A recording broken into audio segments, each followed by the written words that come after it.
waste no time. Okay, so hey guys, happy Sunday. Um, it's been a little while since I've done a Facebook Live, so I wanted to check in with you all. And okay, we're good. So I'm going to share a lesson that I learned in my time away from doing my Facebook Lives. So my lesson stemmed from listening to my inner voice.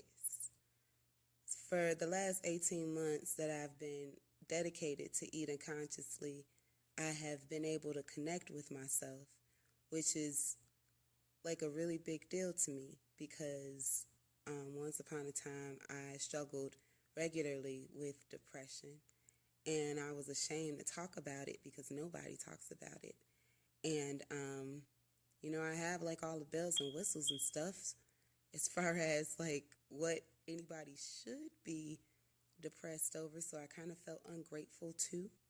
Um, and then I felt misunderstood that much more, even by myself. So it just started a really downward spiral, which honestly is what ultimately propelled me to dancing more regularly. I got tired of feeling like that. And moving around, and then later on, learning how to eat and how to take herbs and balance myself out has allowed for me to settle myself down so I'm not like such an emotional wreck, because that's distracting. And in lieu of that, I learned how to meditate. And at first, I wanted to learn how to meditate just so I could learn how to be still physically.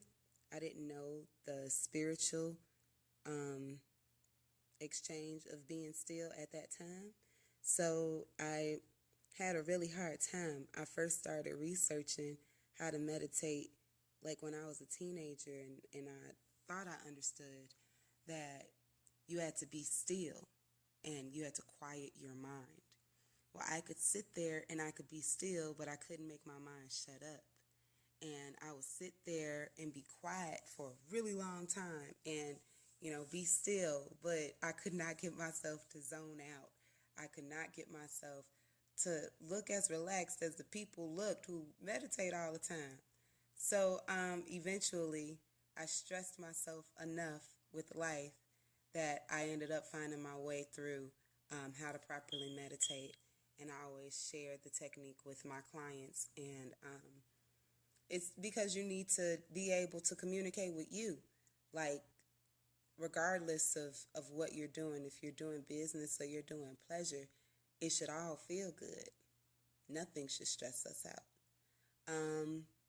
So when you first meditate and you hear about that inner voice, I thought it was going to be more like what I thought God's voice was going to sound like a big booming voice.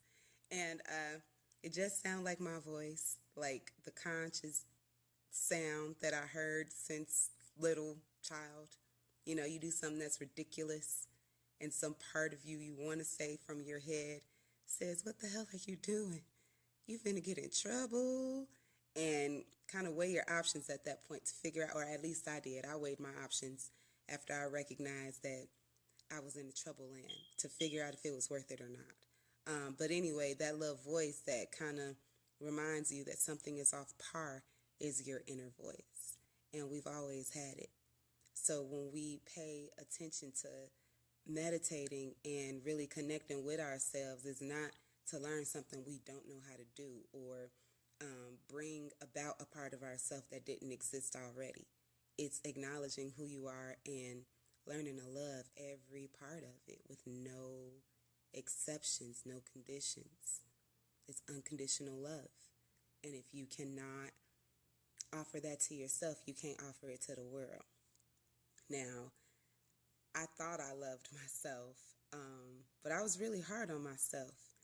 I am a business owner, and so I eat what I kill, which means that I need to work a bit harder than somebody else who found, you know, an employer that is paying them an affordable amount so they can live.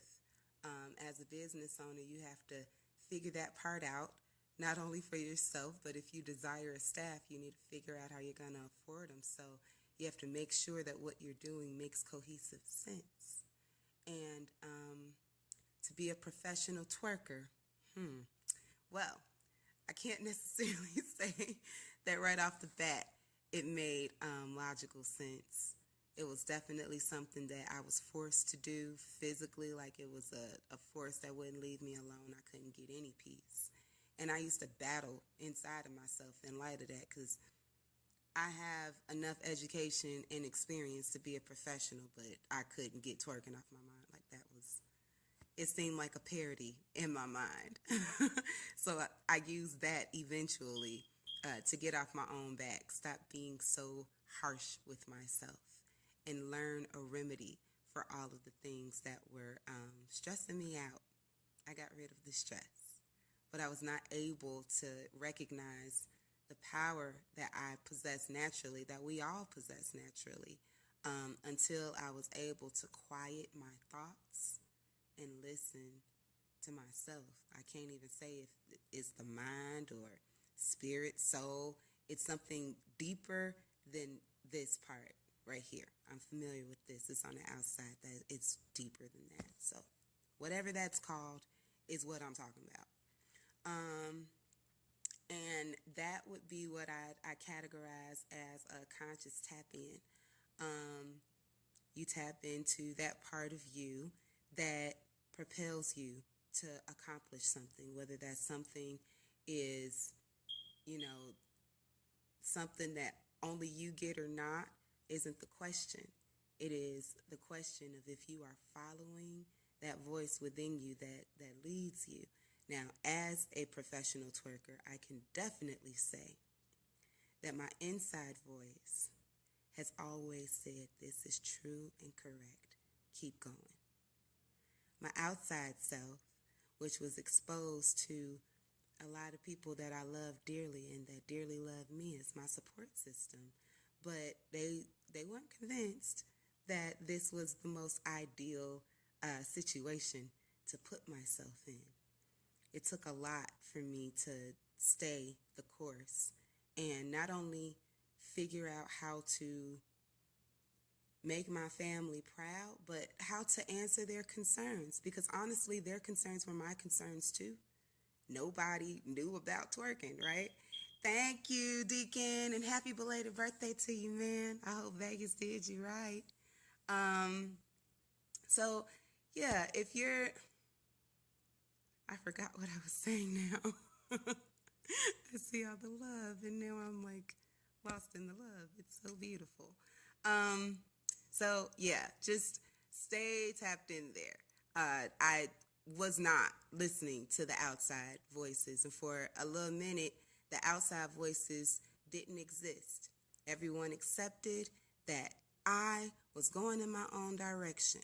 And I'm like really strong-minded, pig-headed, some might call me, stubborn. Others have called me. I like to say that I am diligent. I am honest with myself. And sometimes other people take that as me being selfish, from the perspective of me making a decision to hurt them. And I do admit that my biggest decisions have been selfish, but I don't share the same definition. My selfish definition focuses on me and what I think to be important, whatever element of whatever situation I'm dealing with that I deem to be important is what I must check in with me about on a constant basis. After I check in with myself, then I'll consult whomever I need to, and most of the time it's just to make them abreast of my decision, because my decision is what it is. Now, I do communicate with people, and I believe in effective communication, so I will talk your ass to death. I'm going to ask you every question that could ever exist, and then some questions that you didn't realize could exist, and then some questions in light of the questions. So I like to look at things from as many different perspectives as possible, but at least two at all times. I have always thought in duality, which is necessary when you are a successful business owner. So in the future, I'll be doing Facebook Lives where I'm giving information or insight on pieces of literature and parts of certain regulations and statutes that I believe people should be more aware of. And then you grow from there. I can't say that everything I've ever read I understood right then and there, but I do accept the blessing of being able to start over as many times as I want from wherever I want. Whatever point I want to start from, I can do that. And guess what? I ain't no more special than you. You are just as special. So why can't you? When you're doing this, like, you have to be honest with yourself when you tap into you, when you're into your selfish experience. Be honest. If something does not feel right within myself, I have taken the art of being quiet, being still, and being honest when I am still, and going right to the part of me that doesn't feel good. If I got an attitude, somebody done got on my nerves, why am I annoyed? It stems from some other place. Am I scared? Am I tired? Am I uninspired? Uninterested? Did I dislocate myself from something? Like, I just really have to ask myself a whole lot of questions. And then I always ask myself the 6 basic questions: who, what, when, where, why, and how. Because if I know the answer to those questions, no matter what the problem is or the challenge is, I will know my remedy. And if another concern has come about, then I can start the process over from another perspective, and everyone else can too. The only thing that you would need to do is be you. Like, be tuned into you. I don't watch TV. Like, period. I don't listen to the radio. I watch YouTube. I do. I watch YouTube, like, a lot, a whole lot. And I look into things that I'm already familiar with. I look up things that I'm not familiar with. I challenge my children with it. My little girl is 10 years old, and she's watching this Nickelodeon and Disney Channel. Those children don't have manners. And my children, no, I ain't the one for that. I need you to have all your sense and treat people with the respect that they deserve. Television, certain programs encourage improper etiquette from my perspective. So I challenged my daughter, and I've been doing it for a while. I can't say that I talked to her one day and then one day she responded. No, this was a conscious subject, always constantly in rotation between us and my son too, because I don't like the results, but I recognize that as their mother, I'm only with them for a certain percentage of their time. It's a nice percentage of the time, though, that they are not in my presence, and I never want to feel like I cannot trust my children, or that I've sent my children out into the world with the, and they're unequipped. I don't want my children to feel uninformed. I know what it's like to be uninformed, and I know what it's like to be uninformed in an environment where you can really stand some information. So I go above and beyond, especially with my babies, to make sure that they recognize the reality of them having choices. You can go this way or that way. You go that way, you get these results. You go this way, you get these results. I don't make one side sound better than the other because it's neutral. You must make your own decision, and whatever decision you pick has ramifications, and you have to deal with it and be responsible. And if it's good, ramifications, then good, you grow. And if it's not so good ramifications, then you grow in another way. because you're going to learn. Now, after being honest, that also taught me to be more patient when I learned how to communicate in an artful way, I guess someone would call it, with my children, because those are the people that I recognized I loved unconditionally since always. My boo, he and I have been together for a really long time. We've been together for 10 years, but I can't say that I've always loved him. Now that I have matured, I would say that I have always loved him, but I didn't like him. And that's a big deal. So I had to learn how to be patient, and my children taught me that. I can accept the choices that they make. And that was something that I learned from my own experience of coming to my parents like, hey, I'm going to start this company, and I'm going to twerk for, like, professionally. That I'm sure was a lot of parents' worst nightmare. And I appreciate the way that my people challenged me, because even though I knew it wasn't an easy feat, the path that I initially had crafted was quite shallow. I was young, inexperienced, and I wasn't looking for a lot of resources to really challenge myself or be of service in the magnitude that I envisioned when I felt this into existence. So it's good to have the stress, or not the stress. It's good to have the challenge. It's a challenge. Showing everyone your worth is a process that cannot be verbalized. I can say whatever kind of little words, right, in any kind of basic exchange, but I have to show you what I'm working with so you can recognize it as the truth or not.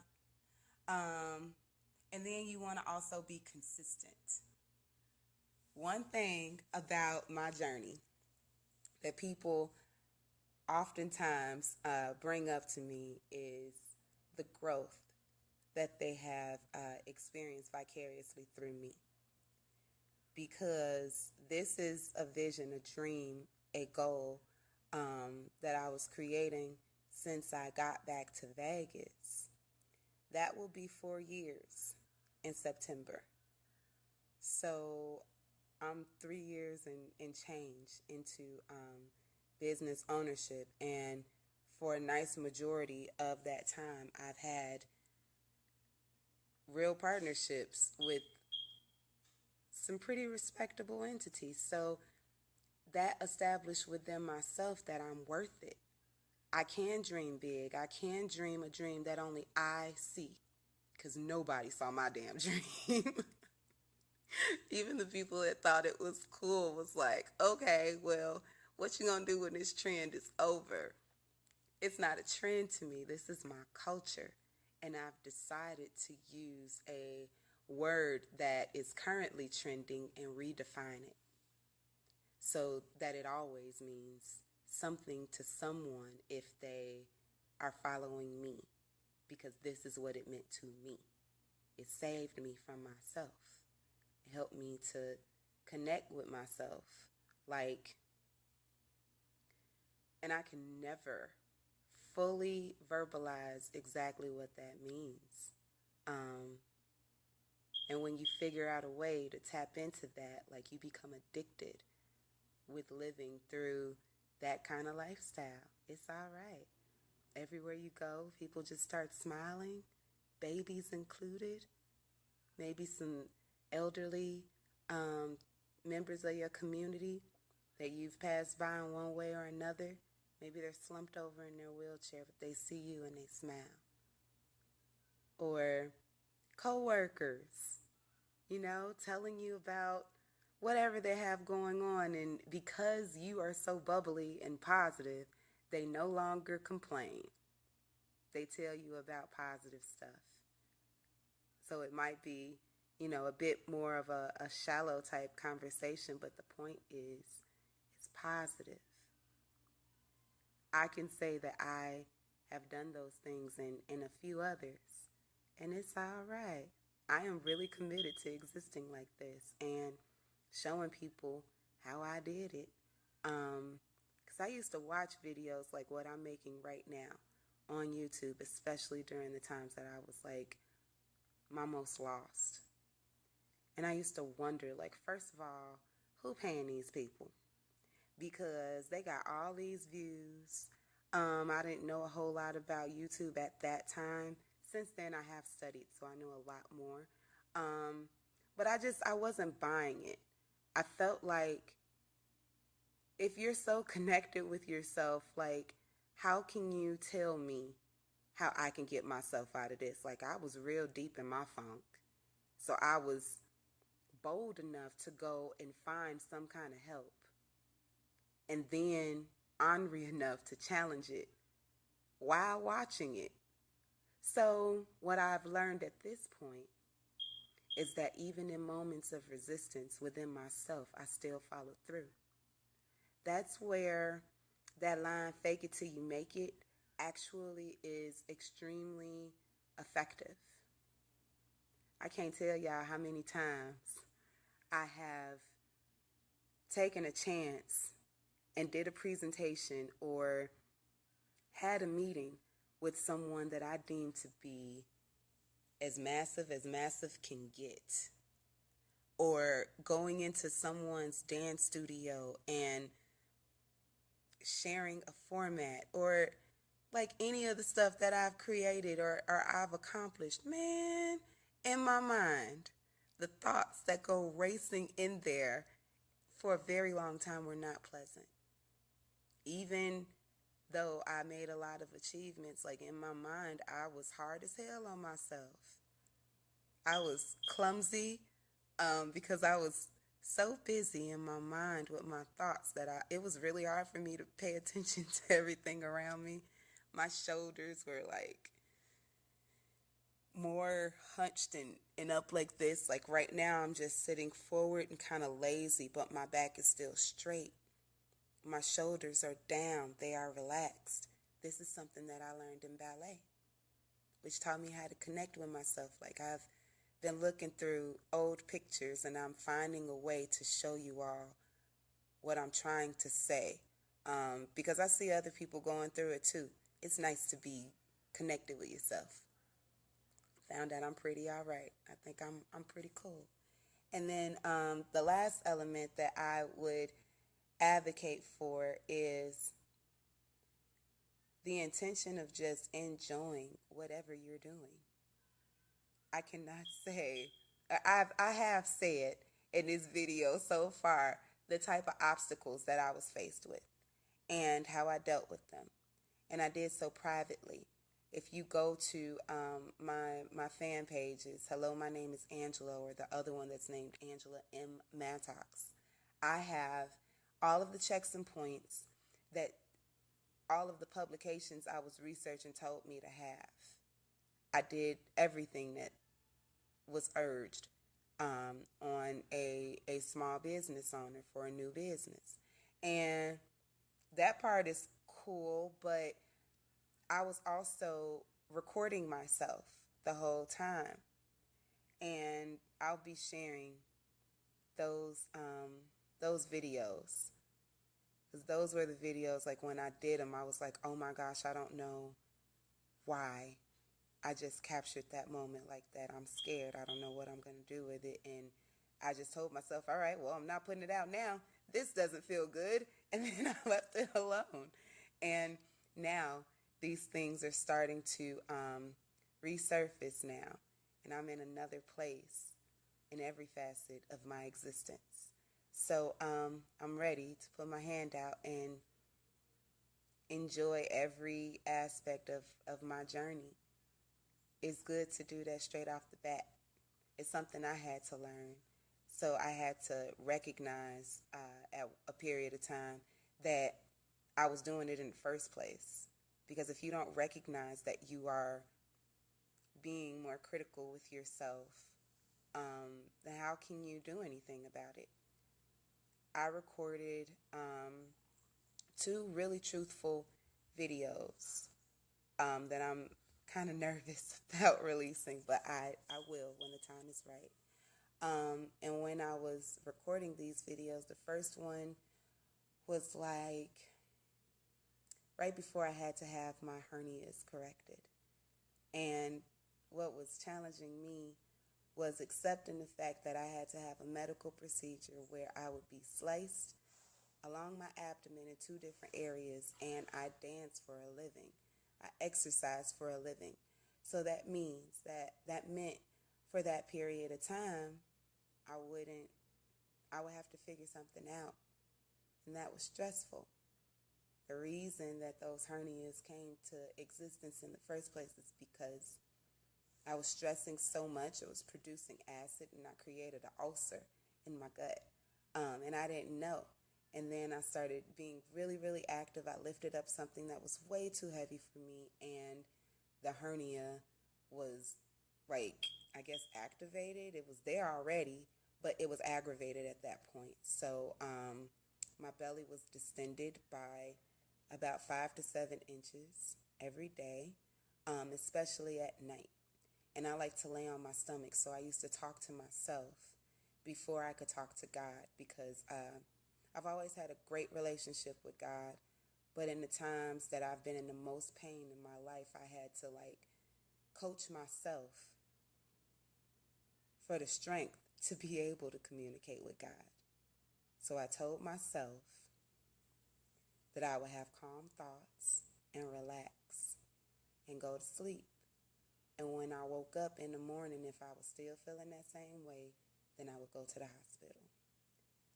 I got away with it for a few months, and then somewhere down the line, it never went back in. So I got all the information I needed to get, and I accepted what I thought was being offered to me. And around that same time, I did some visual meditation classes with Michael Rojas.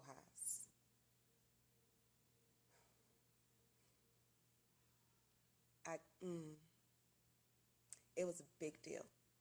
It was a really big deal. So if you have access to Mr. Michael Rojas, he's local to Las Vegas. Hit him up. He has an organization. He offers an assortment of classes at this time. When I interacted with him, he was in his creating phases, and I was one of those students. Where you have a business and you're trying to figure out where your studio space is going to be, and you're renting things out, and you're learning people, and you're really getting established. It was really awesome to be a part of it from that perspective, but I wasn't looking at it like that when I was a client. When I was a client, I needed his service. So I learned another technique to tap into myself, and I'm very grateful for it. It's definitely heightened since then. And yeah, you guys will see pretty soon what the future is holding. But you have to enjoy it. There's also a lot of love. Anywhere that I exist, there's a lot of love, because I go above and beyond to create it. I recognize that energy is constant. That means that energy exists no matter what. But you get to control the type of energy. It can be at a high frequency. It can be at a low frequency. And there are characteristics for frequency levels. So if it's at a high frequency, you feel good. It's positive. It's growth. It is peace and, honesty and patience and, agility and all the goodness. You're enjoying life when your frequency is high. And when your frequency is low, it feels uncomfortable. It feels unfamiliar. It feels scary. It feels aggressive. It feels unloving, stressful. And there are things that we do to share our energy. We have energy, and there's energy that exists around us at all times. And it's like sound waves, right? We can't see the sound waves, but different pitches of different objects have different tones. Energy is very similar from a scientific perspective. So, from a human, a vessel perspective, just be in control of that. Because if you're not, someone else is. And I think the problems for like all times, not just in today's day and age, but okay, even in the medieval times is, the thing just went away and now I'm distracted. And now this thing is weak. I don't want to lose my signal. See, I'm managing a whole lot at once. You can't give up, even when things are going its own way. You got to keep going. And this is an example of that. So yeah, now I don't even remember where I was leaving off at, and I really had a point. Well, I guess that means that the point has been proven already. Everything is awesome and perfect and fine. So that being said, this week is a big deal week for me, and I am following my inside voice. My inside voice told me to get clean. So I'm going to detox, but I'm not going to detox by fasting per se, like with juices and those typical ways. I'm going to eat the way I normally eat, which is the alkaline diet. But I did go to one of my favorite grocery stores, local to Las Vegas, Mariana's, and I got myself some Jamaican hibiscus. This stuff right here makes the bestest potion ever. It's like a cross between cranberry juice and pomegranate juice in flavor, and even the color. But what it does is it has an alkaline value of like 7%, maybe a bit higher, and it allows for everything to breathe. Alkaline anything brings oxygen to the inside.